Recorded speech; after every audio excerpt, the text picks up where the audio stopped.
Hi hello नमस्कार मैत्रिणींनो, स्वागत आहे तुमचं माझ्या यूट्यूब चॅनलवर. मैत्रिणींनो, आज आपण एक चविष्ट अशी चटणी बघणार आहोत. तर चला आपण सुरुवात करूयात. त्यासाठी हे बघा, कढई गरम करायला ठेवलेली आहे. त्यामध्ये 1.5 कप शेंगदाणे टाकायचे आहेत. ते व्यवस्थित असे मंद गॅसवर भाजून घ्यायचे आहेत.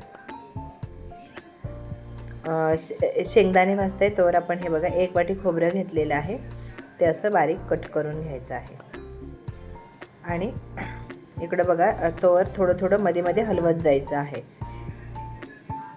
शेंगदाणे.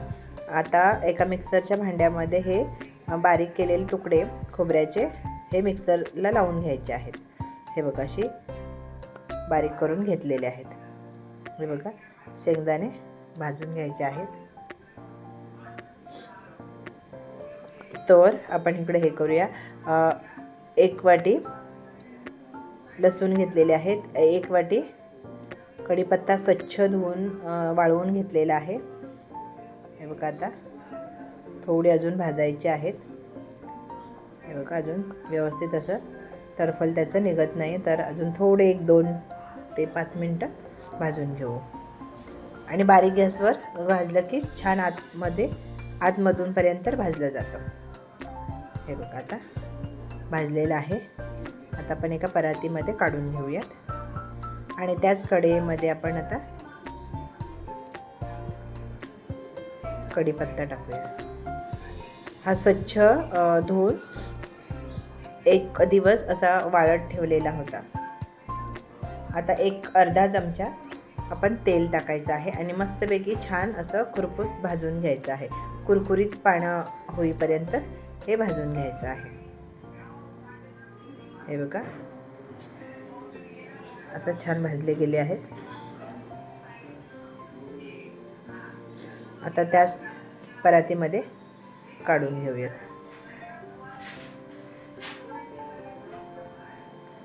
आता त्या कढईमध्ये लसूण घेतलेले आहेत, ते भाजून घ्यायचे आहेत. हेही छान खरपूस असे भाजून घ्यायचे आहेत. तेही एक परातीतच काढून घेऊयात. आता खोबरं घेतलेलं आहे बारीक केलेलं, तेही छान बारीक गॅसवर भाजून घ्यायचं आहे. अशा पद्धतीने चांगलं भाजून घ्यायचं आहे. हे बघा, आता जवळपास झालेलं आहे भाजून. आता एका परातीत काढून घ्यायचं आहे. त्याच परातीमध्ये काढून घ्यायचं आहे. हे बघा, आता त्याच कढईमध्ये 1.5 कप तीळ टाकलेले आहेत. तेही व्यवस्थित, हे पहिले मी भाजूनच ठेवलेले आहे. थोडंसं गरम करायचे आहेत, नाहीतर हे पहिलेच भाजून ठेवलेले आहेत. तीळ पहिले भाजून ठेवले ना की खराब होत नाही, म्हणून हे पहिलेच भाजून ठेवलेले असतात. आता हे बघा, खोबरं, लसूण, कढीपत्ता आणि हे सगळं भाजून घेतलेले आहे. शेंगदाणे, आता शेंगदाणे एका मिक्सरच्या भांड्यामध्ये काढून घ्यायचे आणि असे वाटून घ्यायचे आहेत.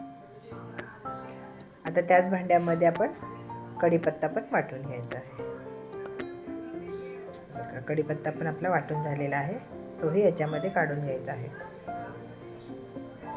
आता लसूण घ्यायचा आहे, अशाच पद्धतीने बारीक करून घ्यायचा आहे. हे बघा, हाही व्यवस्थित असा काढून त्याच्यावरच घ्यायचा आहे. आता आपण हे तीळ भाजलेले आहेत ना, ते भांड्यामध्ये काढून घ्यायचे आहेत आणि त्यातले ना थोडे तीळ तसेच ठेवायचे आहेत. आता हे पावडर करून घ्यायचे आहे याची पण, आणि हे व्यवस्थितरित्या हाताने मिक्स करायचं आहे. हे बघा, असं त्यामध्ये हे बघा, काश्मीरी लाल तिखट टाकलेलं आहे. 3 चमचे काश्मीरी लाल तिखट टाकलेलं आहे. चवीनुसार नमक टाकायचं आहे. 2 चमचे साधारण टाकले आणि अर्धा चमचा हळद पावडर टाकलेली आहे. आणि 3 चमचे कांदा लसूण मसाला टाकायचा आहे आणि व्यवस्थित असं मिक्स करून घ्यायचं आहे. हे बघा, अशा पद्धतीने चांगलं मिक्स करून घ्यायचं आहे. हे बघा, आता मिक्सरच्या भांड्यामध्ये हे काढून घ्यायचे आहेत आणि व्यवस्थित असं फिरवून घ्यायचं आहे. आता एका साईडला हे परातीच्या एका साईडला करायचं आणि हे मिक्सरला लावून घेतलेलं असतं. हे बघा आता हे मिक्सरला लावून घेऊयात. हे बघा घेतलेलं आहे ते एका साईडला काढून ठेवायचं आहे. आता अशाच पद्धतीने हेही मिक्सरला लावून घ्यायचं आहे. हे बघा अशा पद्धतीने हे झालेलं आहे. आणि आपण आता पहिले तीळ ठेवले होते ना कढईमध्ये, ते ह्याच्यामध्ये ओतून घ्यायचे आहेत आणि आता व्यवस्थित असं परत मिक्स करून घ्यायचं आहे. हे बघा खरंच एवढी अप्रतिम असते ना. जर आपल्याकडे भाजी थोडीशी कमी जास्त असेल तर मग थोडं चटणी असली ना, मग काही नाही, चटणी आणि दही बरोबर भाकरी तुम्ही खाऊ शकता. पण अशी करून ठेवायची चटणी एकदम छान चवीला लागते. हे बघा अशा पद्धतीने ही आपली चटणी झालेली आहे.